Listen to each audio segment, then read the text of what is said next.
What's going on, y'all? Welcome back to the madness. It's been a long time since I've been starting to post again, and to be fair, there's a lot been going on. I've had a baby in the past couple of months, and I'm also like working on building up a couple of other things, like businesses and so on. So very busy, but I still love this community. So let's go ahead and get into what the project is about.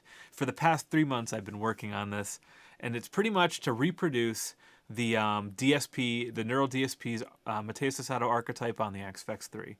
And it's not perfect, but I think that I'm moving in the right direction. So let's go ahead and take a look at what we got here. So the first one I want to show you is called the amp and verb, and it's it's a typical clean sound, and I think it sounds quite nice. So let's go ahead and try it out.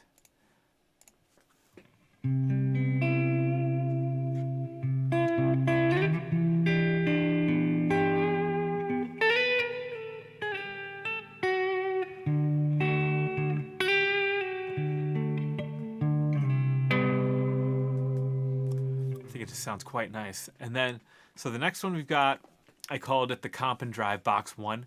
And this is using a different amp as the last one. There's 4 different amp channels being used inside of this entire scene, I guess, and or preset, and it's got a lot of going on in it. So.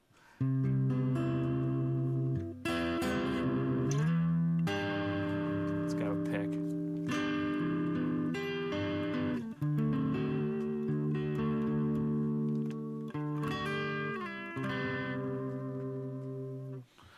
All right, so let's go to the next one. And this one's a clean, bring in the del rev.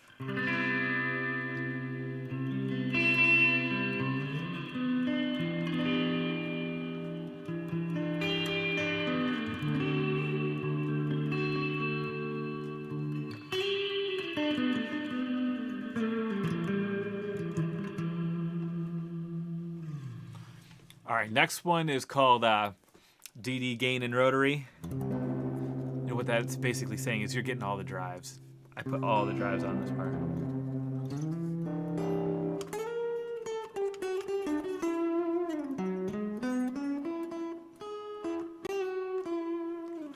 Pardon the bad playing. I'm actually kind of rusty now. All right, and this one's called Extra Juicy.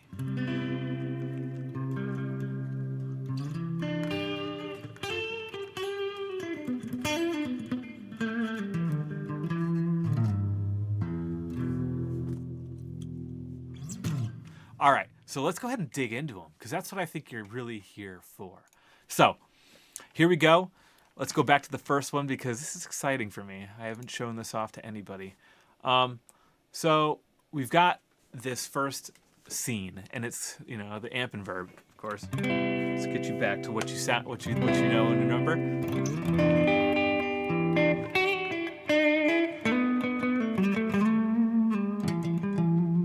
And I think this thing sounds friggin' awesome. All right, so I'm pretty proud of this one. And it's very minimal. Like, you can add more to it. It's great. So let's go ahead and check it out. So it's based on a matchless, right? And he says that in a video when he talks about it. And take out that piece of gum. Annoying. And so, either way. So it's based on a matchless. And so inside of this whole preset, we've got multiple amps. We got a matchless D30. We got a Texas Star Mesa Boogie.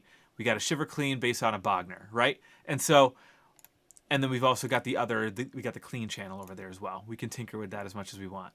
But that's what this one's based on. And of course, each amp is tinkered with on each channel. So go to the cabs. This is one I'm not entirely sure of, but I've tinkered with it enough to make it roundabout. I'm not entirely sure. If you have any ideas, give me some clues, because I wouldn't mind hearing them. And then we got 4x12 solo 100s in there, just because that's what I think goes good right now. So now we go into the comp and everything like that. Let's go ahead and change this over to comp and drive. So the comp is an optical compressor, and that's based off the type of compressor that he uses inside of his inside of the neural DSP. They say they use a specific one. I know it's an optical compressor, so I went and took that one. And so now we've got drives. We've got Blues OD, we got Jam Ray, we got Clone Charon, and we got a Face Fuzz.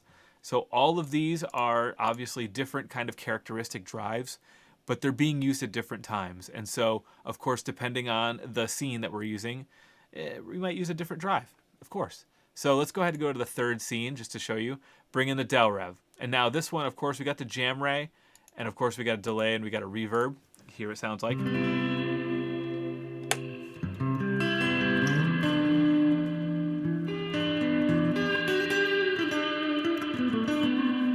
If you turn on the rotary, it's really nice. I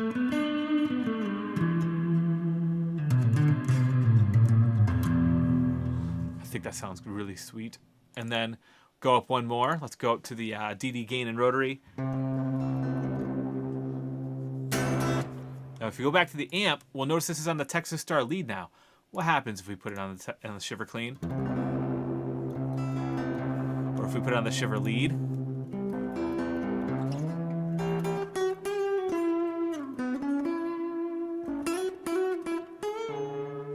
So that's what's going on there. And then we got all these drives. We get to a rotary. We have a rotary. We have a chorus. It's just an analog stereo chorus.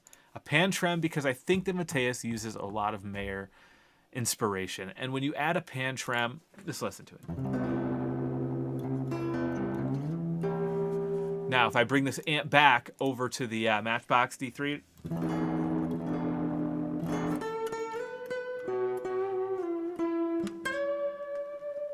sounds nice. And then we got, finally, let's go to the extra juicy.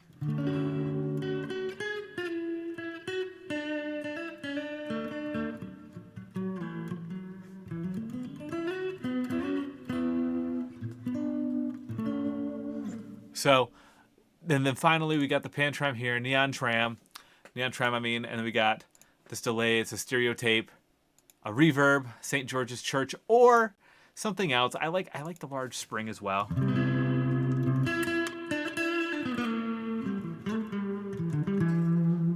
So then we got the GEQ, and this one's kind of tinkered with. Notice the 10 band variable, and there's variable Q. So we could do this and change it up a bit, but I left it here. And then finally we got an RTA and an output. But the RTAs, I used it to morph my signal quite a bit as far as within the EQs of each of these. If you go in here, like, you'll notice I did tinker with these a little bit. Like, the EQ is changed in almost every single one of these. Like, I messed with the alignments and stuff like that. And it is quite a bit going on here, but it's really fun. I hope that you guys go through and check this stuff out and maybe help me better this thing. I mean, I know how people are, and I know that I don't want to spend money all the time. So help me make this thing better so I don't have to spend $200 or $114 on a preset that you download. I like having it in hardware. Let's give it a go, guys. So until the next time, I'll catch you all on the flippy floppy, y'all. Ciao for now.